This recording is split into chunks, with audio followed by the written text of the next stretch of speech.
Hello, hello. Welcome to this week's episode of A Woman in a Man's World. I wanted to do a solo episode this time to talk about networking. So, the previous episode, if you haven't listened, I suggest you do. But I was speaking to Isabel Sachs, who is the founder of I Love Networking. And we talked about the importance of networking, particularly for communities who haven't necessarily had it as something that's easily accessible to them. And I wanted to give some really specific tools and tips, I think, to help with approaching networking, but also want to talk about really specifically why it's so important, I think, for women to start thinking about networking and start thinking about how they build that. So that's what I'm going to talk about today. So I want to see if I can get you from, if you've got a bit of resistance to networking and feeling like it's maybe not something for you, I want you to really be at a point where you can understand the importance of it and feel like it's something that you can start to explore, feel a bit more comfortable. There's a lot of reasons why I hear women say that they find it hard. And there are also reasons why I have found it hard. So I'll talk about my experience in a minute. But, I hear a lot of things about can feel really awkward. That sort of going into a room with loads of people that you don't know, and you've got that like standing around, looking at your phone, kind of staring awkwardly, hoping that somebody talks to you, kind of feeling can sometimes feel quite uncomfortable. Sometimes also there's a worry that it can be quite salesy or perhaps also cliquey. If everybody knows everyone and you don't, it can sometimes feel like you're kind of invited to a party where everyone's friends and you've got no idea who anyone is. Sometimes also what I hear is that networks can be really industry centric. So we end up with lots and lots of people who are from one specific industry, all kind of orbiting one another. And you can sometimes end up with this little bit of a bubble. And that's not always necessarily appealing if you're wanting to explore more conversations, to hear more perspectives and that kind of thing. They can also feel a little bit like work. And, when we are thinking about particularly how we want to engage in our time outside of our typical work day, then to start thinking about going to something that might feel like work networking just really extends what the day looks like. And they don't necessarily feel like something that we want to do with our spare time. I think there's also something really important in the narrative that there is about women all being together, as there's sometimes this view that women all together is a bad thing, that, women together are bitchy or exclusive or talking about one another behind one another's backs, not supporting one another, that kind of thing.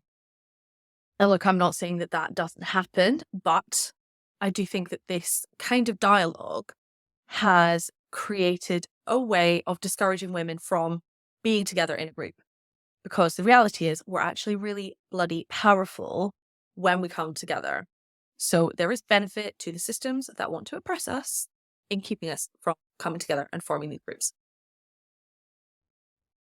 So I'll talk a bit about my experience because I think that's important here because I'm not a natural networker. I never have been. Even as a person who's relatively extroverted, I always feel shy and have often felt incredibly shy in environments where I don't know people or I don't know many people. I think particularly when I'm in environments with people who I deem as perhaps being more successful or having more experience or having more knowledge, have in the past found myself kind of shrinking away and not really knowing how to tackle it. I have been to multiple networking events and experiences where I've seen the people who go up and introduce themselves and say hello to random strangers and start a conversation, and that has never been something that I have felt was accessible for me. I've often felt very, very uncomfortable. I've also been in situations where I felt like, even if it's not true, I felt like everyone knows each other and they're all already kind of friends. And, it brings back all of those old, like, new girl in a new school kind of feelings that I had. So there's been a lot of stuff that I've found quite challenging about it. And then when I started my business, it was something I really very much felt and was told like I had to do. It was really important. And going into those environments and not really approaching it in a way that I think was the right perspective and I wasn't really bringing kind of, I think, necessarily the right energy to it, meant that all of those things were even more heightened. And then I also had experiences which I have talked about on the podcast before, where, I have been mansplained to really in such a cliched fashion. You would believe I, was hit on at one of the first events that I went to when I started my business. And it just made me like feel really uncomfortable. Like it wasn't a space that I wanted to be in. Now, before I was working for myself, I didn't really care for my network in the same way. And that wasn't for lack of it being something that I recognized as important. Because actually, my dad had a very, very, very strong network through work. He had a kind of little black book of contacts. I mean, he's a boomer dad, so you can imagine. But that was something that was incredibly valuable for him, incredibly powerful in terms of his business connections, in terms of his network, in terms of new roles that he got throughout his career. And even though I came from an environment where it was something that was recognized as being powerful, not something that I really cultivated and spent very much time on until I started working for myself. Part of that was a lot of these reasons I've talked about. I also felt like perhaps it was a bit cringy, like I was maybe going to be annoying people if I wanted to connect with them and, build relationships. I often found also that I was in situations where people really just wanted to sell me things. The more senior that I got, the more I was responsible for, the more people wanted to come and, kind of take. So that's been my experience of it. It's been a very mixed bag. And as I've worked on the things that really have benefited me from a networking perspective, I have got much more support. I've got kindness. I've got shared experiences. I've had introductions both to support me with my business, to support me with other things I need. I've been able to facilitate introductions for people. I've had people just support me, having people who know and understand what it's like to run a business, to be doing the work that I'm doing, to be in the space that I'm in. And sometimes it's just actually making a new friend and meeting somebody who seems like they're really nice and that you'd have something to talk about. So it has been really valuable for a lot of really lovely reasons. I also want to talk about why I think it's so important for some bigger reasons than that as well. So the nature of the world as it currently is that as women get more and more senior, the chances are, not always the case, chances are that the more senior you get, the more likely it is that you're going to be in a space where you're outnumbered by men. So there are just often fewer of us at senior levels in organizations, in senior management levels, and so on. And what that means is within our immediate environment, our immediate peer group, we don't have that same community and same support as men do, and as perhaps we might have had when we were at a more junior level in our careers. What this then contributes to is when we're finding things challenging, and that might be challenges with our confidence, challenges with the environment or the culture that we're in, how we're being spoken to, how we feel about our visibility, how we feel about how well we can speak up and show up, whatever it might be, we then can feel like what's happening is just happening to us because we don't have that same infrastructure. We don't have that same community around us to share. And this is something that I hear a lot with the women that I speak to, with the women that I work with, is this sense of it's just me and I'm alone in this. I don't have anyone else that I see experiencing this, so it must just be me. And the reality is that's not the case. And having a network, having a community is incredibly important for simply just sharing our experiences, sharing our stories, hearing from one another in terms of what we're going through. What we also then can need from that is some help, is some support, whether that's somebody else sharing the experience that they've had and how they navigated it, somebody giving advice, being able to meet someone who's got expertise in a particular area that might be able to support you. Then it comes down to things like, actually, if we're starting to think about a new role, if we're looking to make a move somewhere, how can we have a community and a network that we can leverage? Because that's where introductions for new roles, that kind of thing, it becomes so much more important. the more and more senior that we become. It's also a really great space to be getting access to mentoring, to be getting support, to be getting advice. It's a really, really important aspect, I think, of women's ability to succeed in the same way as men can. It's not something I think that we have been encouraged and supported in the same way. And I was talking to someone about this recently, and she said, well, I don't know that men are really supported in having networks and communities. And that perhaps is true. But I also think that men simply have them more accessibly. And coming back to the earlier point about women in groups, I think women are discouraged from having groups of women around them in a way that men are not discouraged from. We don't talk about a group of men in the same way as we would talk about a group of women. And I know well enough from my own and from my clients and from my friends and my community's experiences that groups of men, when you are the only women, can also be incredibly challenging. So there's something to this, the way that we've been put off, and it might necessarily be that men have been encouraged actively, but it's much easier for them to get these communities. It's much easier for them to access these groups of people, these groups of men who will be able to support them, who will give them the contacts, who will help them with an introduction, who will help them with a new job, and so on and so forth. So if you've had a bit of a feeling of, it's not really for me, and I'm not really sure how I would go about doing it, I want to just give you some tips, some things that have helped me. Some of these are things that Isabel talked about in the previous episode as well. I just want to give a little bit more detail than we had time to go through last time. And I want to give you some ways of thinking about it that will hopefully help you feel a little bit more straightforward. So the first thing is to see it as an opportunity to give first and foremost. So rather than this being, how can I use networking to help me? How can I use networking to help others? And just starting from that different perspective makes it, certainly from a mindset perspective, I think makes it easier to go into these spaces because you're going in with an energy of generosity and energy of giving. But I also think it's a much more positive way to go into a space. And if we are it's still okay to have a goal, absolutely fine to have a goal that suits you and that supports you with your career, with your business, whatever it might be.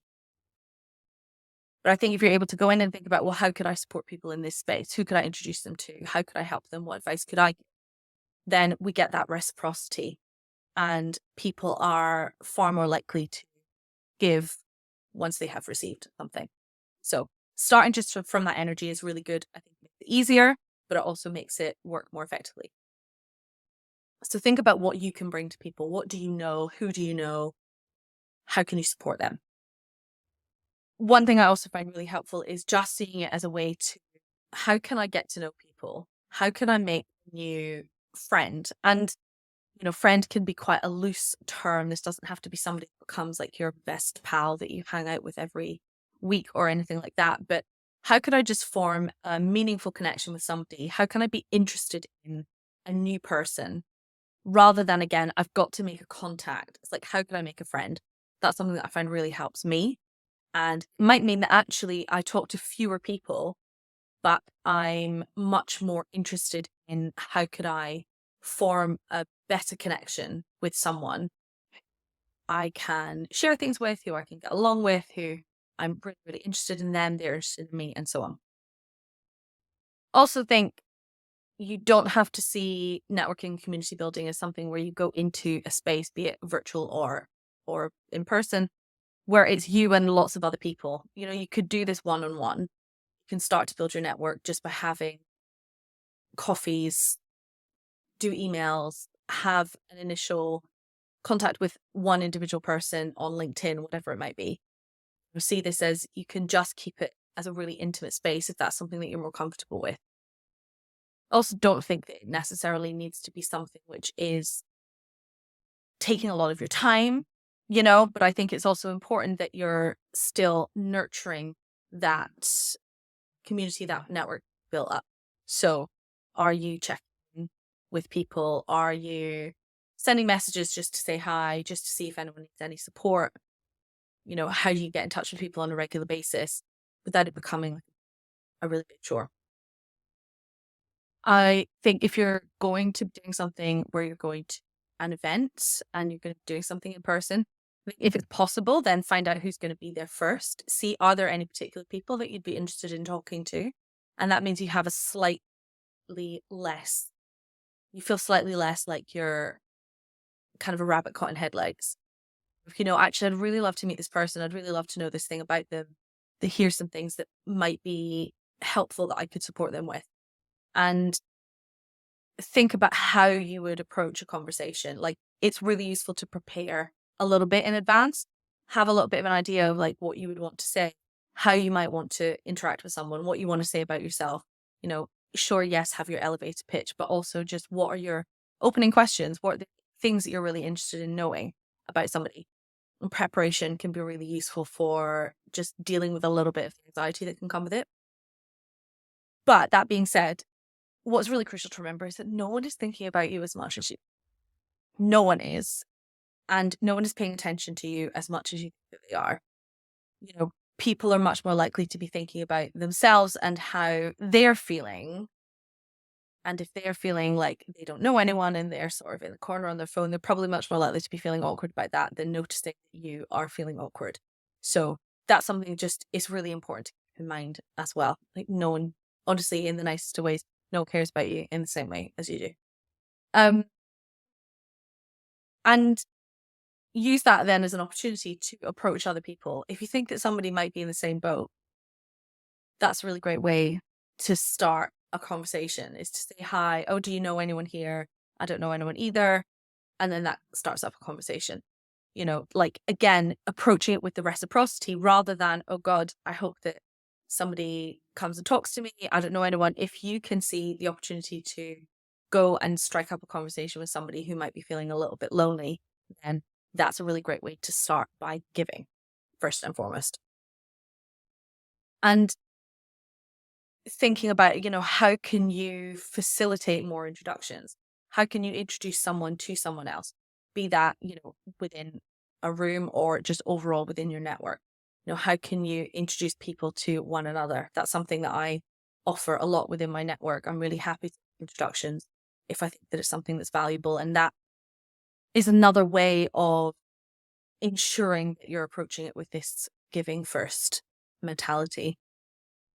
So, it's just about seeing it more, I think, as something you can use to help support other people, support other women, to be curious, to learn, to make new friends, rather than it necessarily having to be specifically about, I've got to make connections, I've got to do this and the other, and I need to get something from it. The more that you approach it in that first way, the more helpful that it will be in the long term. So I would love to know how this lands for you. And hopefully this helps a little bit in terms of just thinking about the ways that you can approach it differently if it's something that you have felt a little bit perhaps hesitant over in the past. I definitely do recommend it. I think the most important thing is finding a space that works for you. They're all different. And, some spaces are going to be ones that we really connect with and some of them aren't. And honestly, that's okay. If you feel like a space isn't one that is right for you, then look around, get recommendations, find one that is. Okay. That's it for me. Thank you so much. And I will be back soon.